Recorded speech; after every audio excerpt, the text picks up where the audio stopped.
Bonjour tout le monde, j'espère que vous allez bien.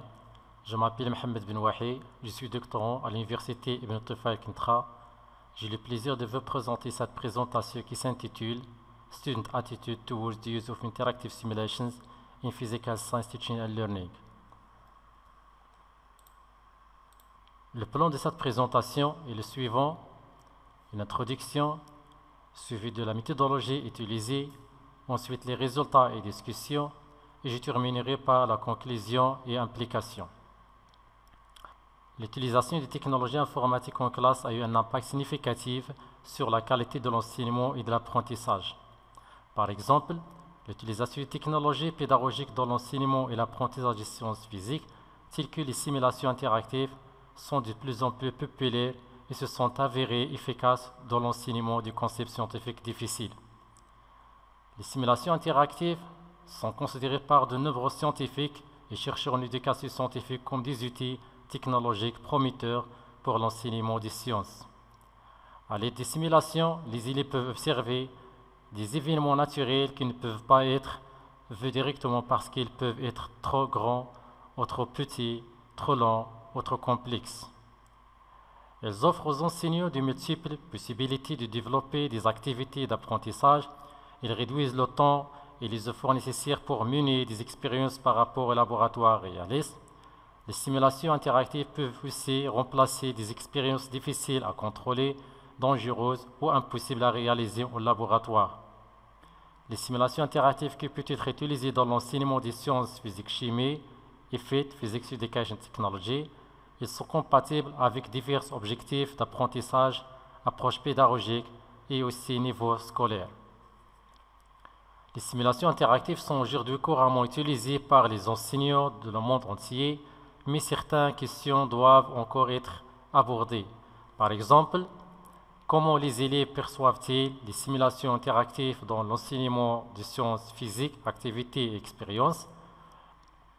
Si les élèves considèrent les simulations comme utiles à leur apprentissage, il est important d'identifier les mécanismes précis par lesquels ces simulations aident les élèves à surmonter les principaux défis de l'apprentissage de la physique.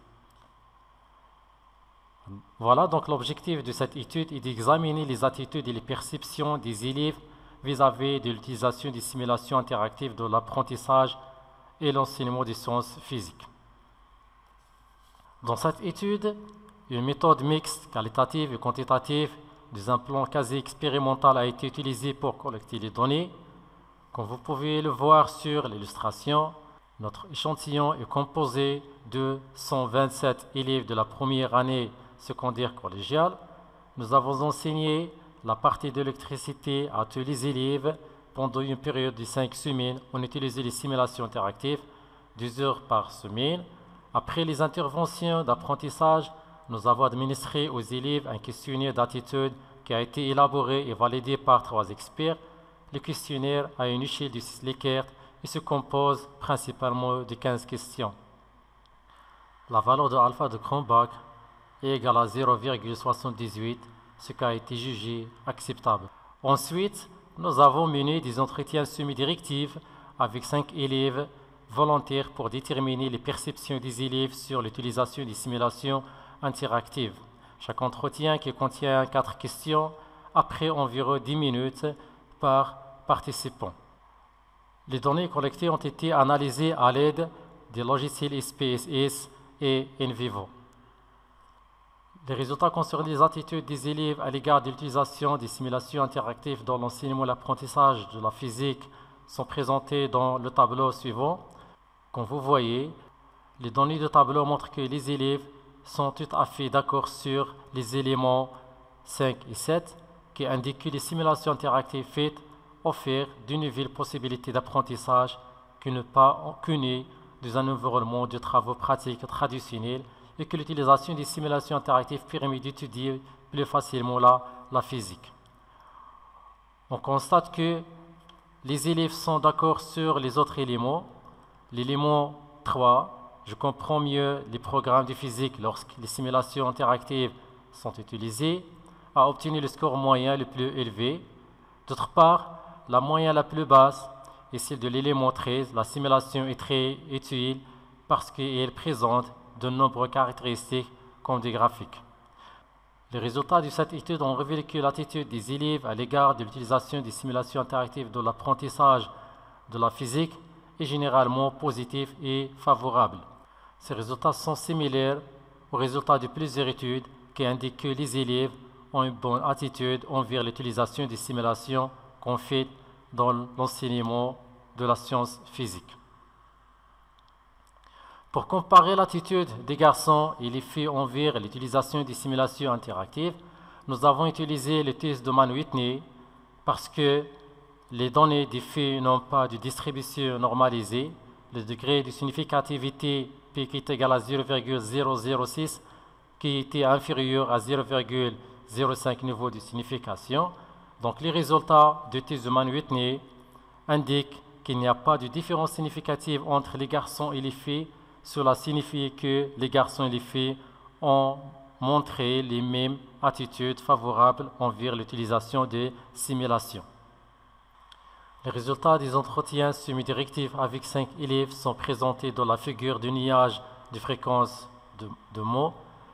Ils montrent clairement que les mots fit, simulation, expérience, concept et compréhension sont les 5 mots les plus importants dans les réponses des élèves, ce qui indique que cela constitue des sujets plus forts. Des réponses tirées des entretiens avec les élèves indiquent que les simulations interactives peuvent améliorer considérablement leur compréhension des concepts facilement en électricité.